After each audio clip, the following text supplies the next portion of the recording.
Welcome to Englewood After Dark, episode 27, Best Laid Plans. Englewood After Dark is a serialized horror audio drama, and for the best experience, don't start here. We recommend starting with episode 1. Content warnings for this episode include grief, ghostly happenings, and possession.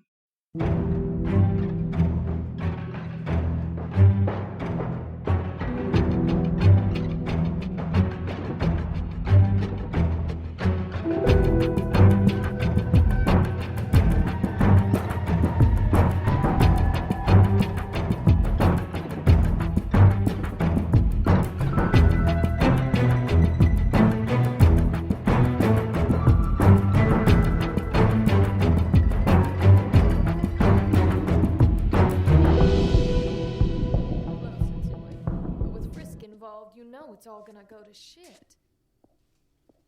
Yeah, I know. I think I'm gonna call you back. No, everything's fine. I think Finn is sleepwalking. Yeah, will do. Finn? Honey? Where'd you get that knife, hon? Finn? Nightingale, wake up right now before you hurt yourself. What? Where am I? Finn? Valerie? Were you sleepwalking? Is this Sycamore? Yes. Finn, come on, we've got to get out of the corridor. You're brandishing a knife.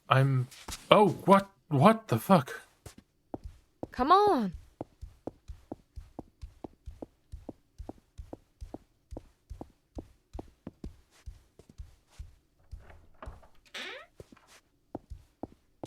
You have a single? And you have a knife. Right, sorry. I have no idea why I'm here. Sorry, Val. That knife. Finn, where did you get it? Oh, this, it's just the knife I used to, whittle. Are you fucking with me? Lying? After I just saved you from getting arrested. Sorry, just don't tell Eve. Don't tell Eve what? That I stole Wench's knife from the evidence pile and pretended it had just magically gone missing. Good Lord. I had this impulse, and I took it. And now you're wandering the halls brandishing it. Doesn't that strike you as odd? It's fine. Wench is gone. October got him. Right, and he's the only ghost associated with that knife. Finn, this is so incredibly dangerous. You don't know who owned that knife before Wench. And I mean, did you used to sleepwalk? Well, no. Exactly. I'll lock it up at night, I swear, but I can't explain it. This knife, it doesn't feel like Wench at all. It feels like it wants to help. Finn! I know how it sounds, Val. I need you to please trust me.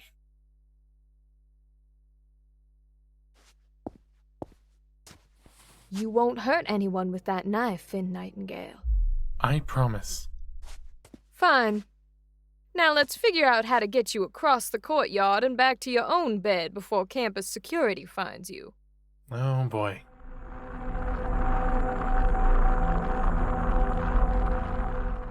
Alright.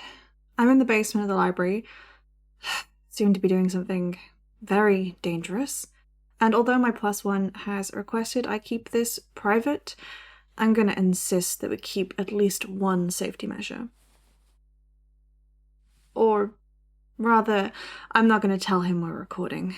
Against my better judgment, I'm going to be attempting a 2-person seance. While I don't think this goes against any of October's rules, I think she'd agree with me that a novice attempting to summon a spirit they know nothing about without help or backup is reckless at best. At Chuck's request, I'll be attempting to contact Helena Huntington-Tppets, and yes, I realize how absolutely wild that name is. This is something he was trusting October with before I became his only option. Either he trusts me more than I thought, or he's desperate. In any case, this is insurance in case I can't remember anything when I wake up, like last time, and also proof in case Chuck's mom walks off. Sorry I'm late. Were you waiting long? It's fine. Are you sure you want to do this? Not that I have any idea what's going on here, but you look like you'd rather be anywhere else right now. Regardless of how I feel, it needs to be done. Especially now with what we're getting involved in. Can't have any unfinished business, right? Honestly, I'm trying not to think of that possibility. Anxiety doesn't exactly help with keeping my mind clear. I suppose that's true. I wanted to thank you. Sincerely. You don't have to. Yes, I do. Out of all of us, you're the one risking yourself the most. Especially after everything that's happened. Thank you. Careful, Charlie. I might start thinking you have a pleasant side. Perish the thought. So, we're ready to go then. Just need to light the candles. Did you bring something sentimental? She, kept that photo in her purse until she passed. My father keeps it on his nightstand now, but he shouldn't notice it missing if I get it back soon. Yeah, that should work. Do you mind if I ask how she... Traffic accident. Oh. I'm sorry. I shouldn't have asked. You're fine. It was a long time ago. Ready? Whenever you are.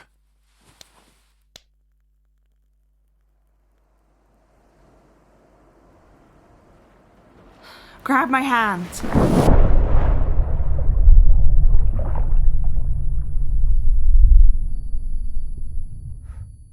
What on earth? Where? Mom? Oh, Charlie? Finally! Wait, hold on! Don't tell me to hold on. I haven't seen my son in God knows how long. I have been looking for you for... Mom, please! Just... look down.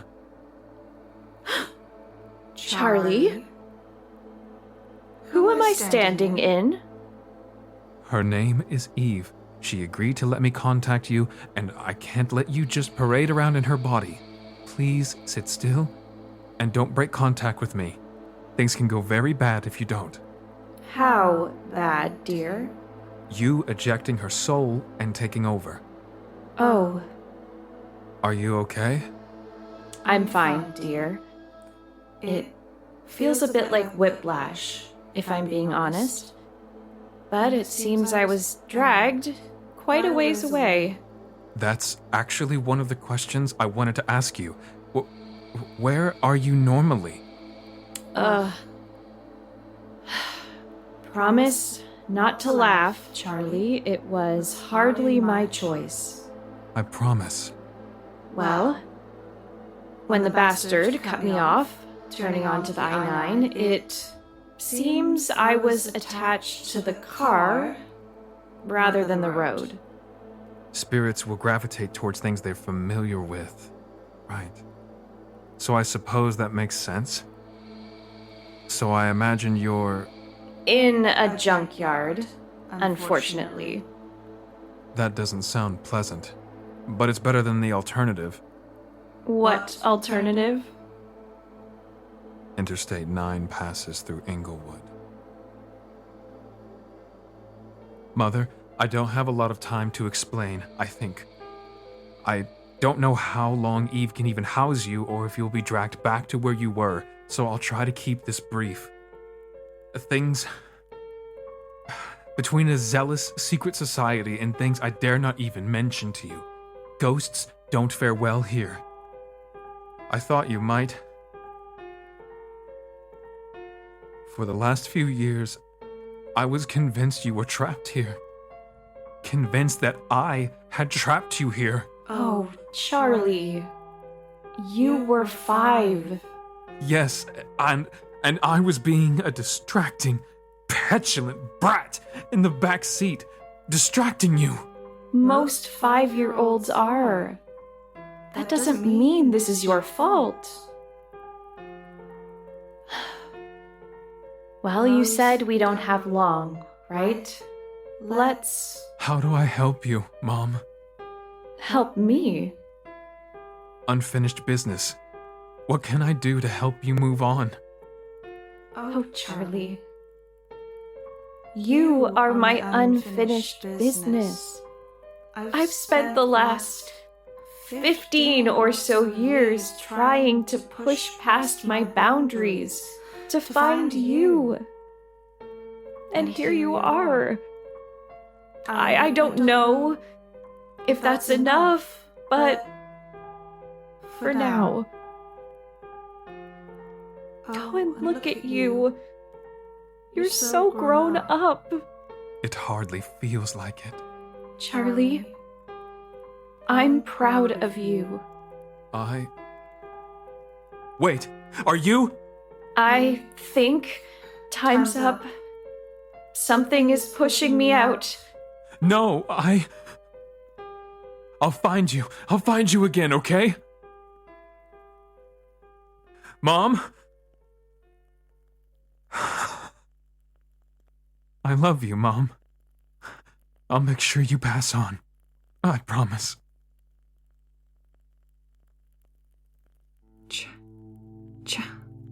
Mom?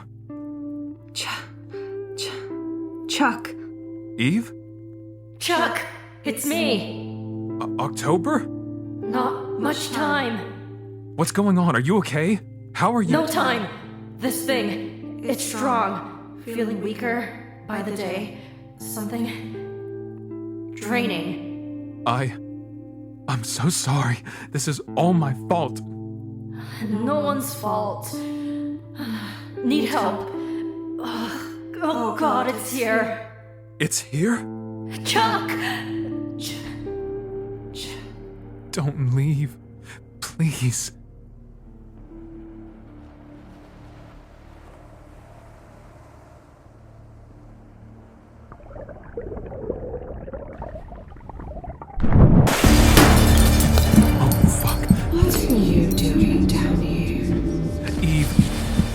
Take deep breaths for me. Evie! Don't you dare! Fucking let go, you fuck! Take deep breaths for me. Deep breaths. Eve, are you alright? Can you hear me? Please be Eve. Shit. Alright, come on. I've got you. Open your eyes, Eve. Chuck? What? I think I'm gonna puke.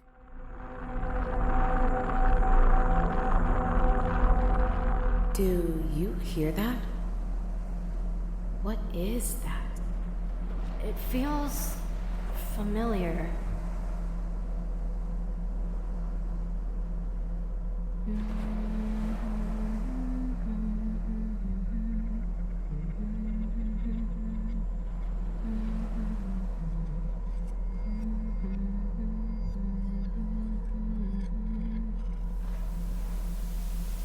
October?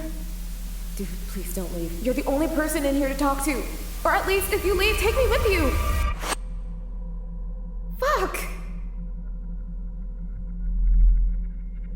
What are you looking at, huh? You? Oh, fuck that. I am not having a conversation with you.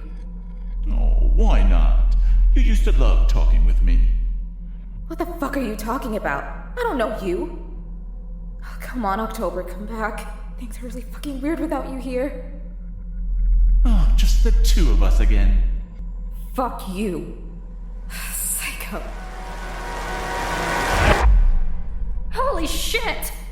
What happened to you? A psychic, a friend of mine. I managed to connect to her for just a moment. That's good, right? I don't know. that thing. Whatever it is, the entity. Don't call it by anything. It came for me. How do you know it? I've been around a while, October. Fuck. I think I drew it towards them. Fuck!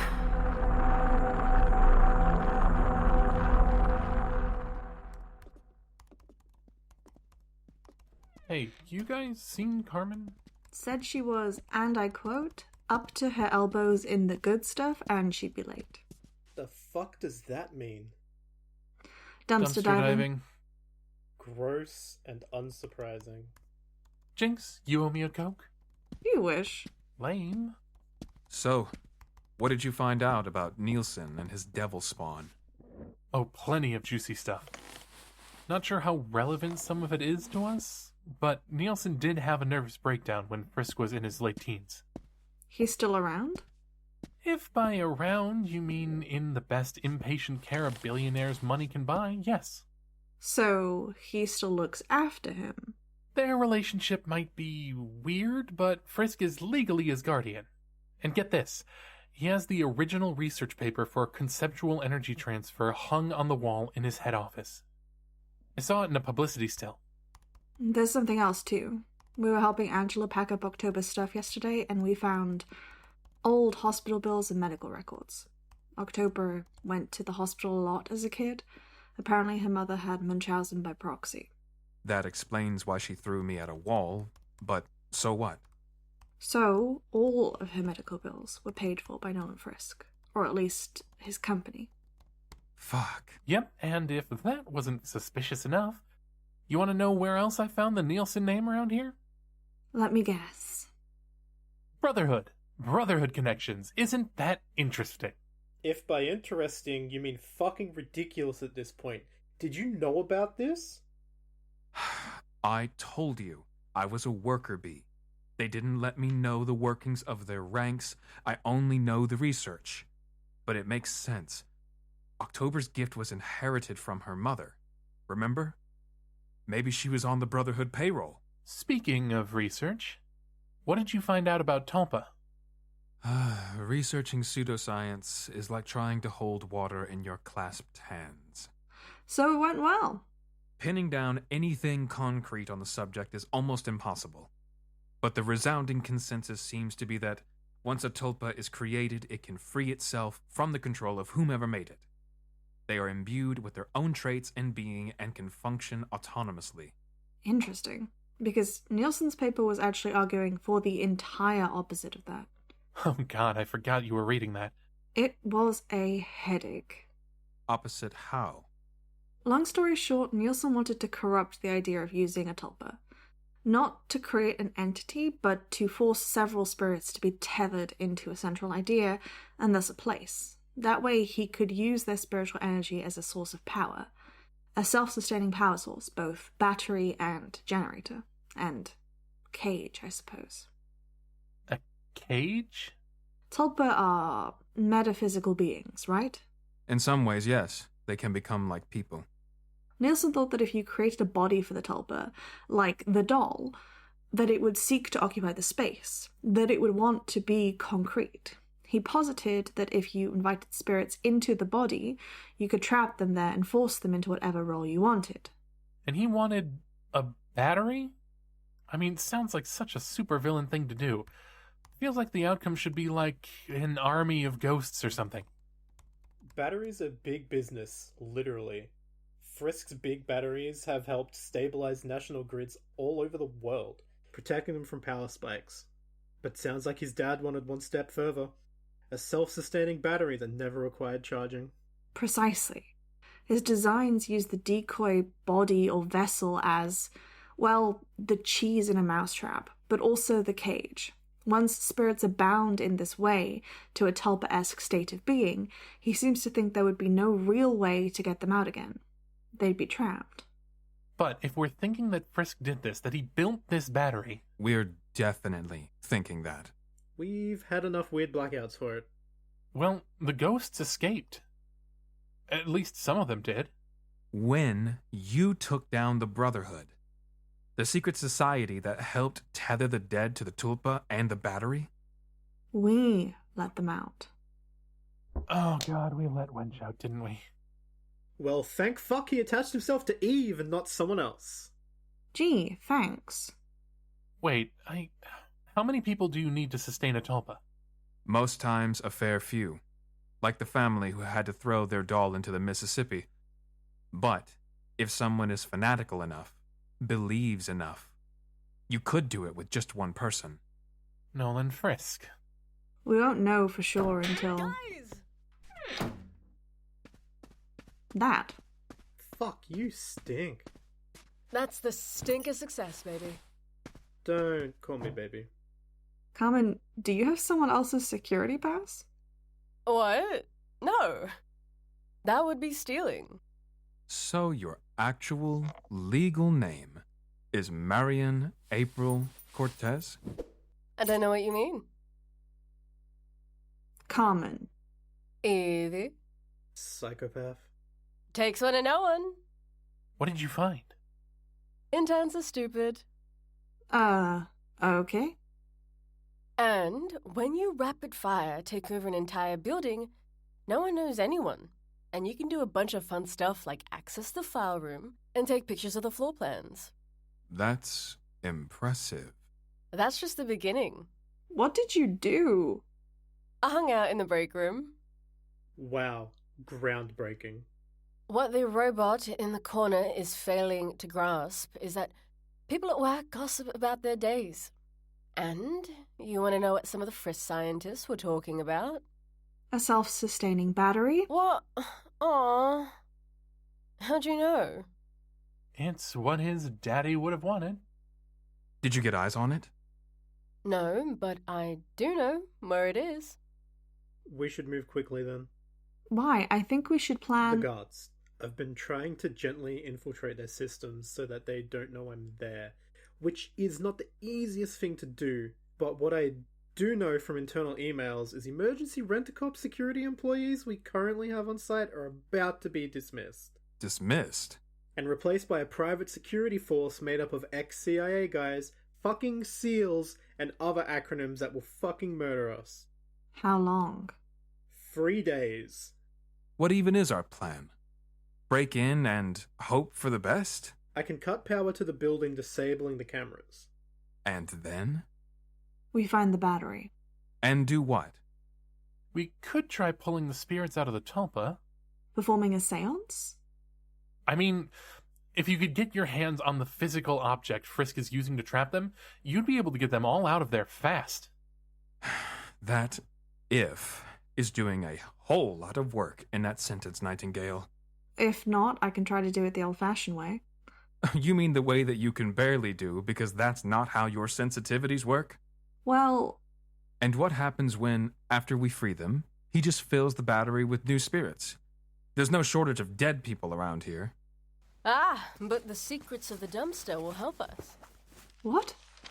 Jesus Christ. They're having a shareholders meeting, announcing the newest thing, right here on campus. The battery. Exactamundo, bitch. So, if we can break in the night before the shareholders meeting, we can deplete the battery and discredit him, making the whole thing into a farce. The shareholders meeting is in 3 days. Oh, isn't that a coincidence? I hate it, but it is our best bet. We have to do this. For October, and for all the spirits on campus who are trapped and confused. And what if we release another wench? Then we'll deal with it, but we can't let Frisk exploit the dead. It's so fucked up. And if we don't stop him, October might end up stuck in there too. Fuck it. Fine. But, for the record, we are going to get arrested. Oh, ye of little faith.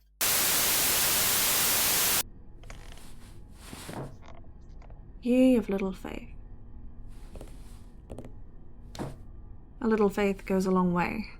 Not all the way, but almost there.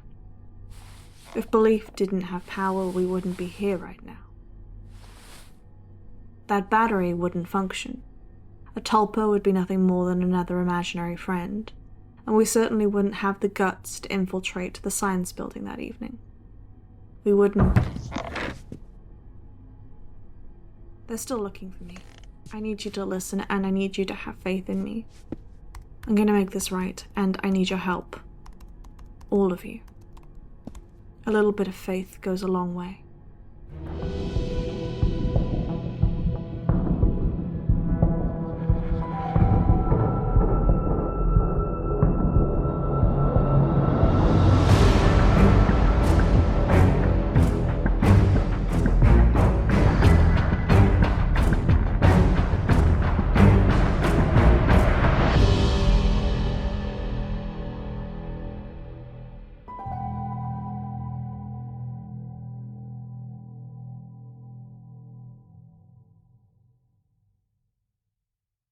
You just finished listening to Englewood After Dark, episode 27, starring Dennis Ortman as Finn Nightingale, Hannah Brown as Eve Pemberly, Mars Dizon as Carmen Feran, CJ Macaulay as Seb Westwick, Ostie Hobbs as Chuck Huntington III, Angie Min as October Jones, Sophia Cymone as Redacted, LM Pepperell as Nigel Hannessy, James Lorenz as Ludwig Schmidt, Carla Franchesca as Helena Huntington-Tppets, and Rachel Schumacher as Valerie Dubois.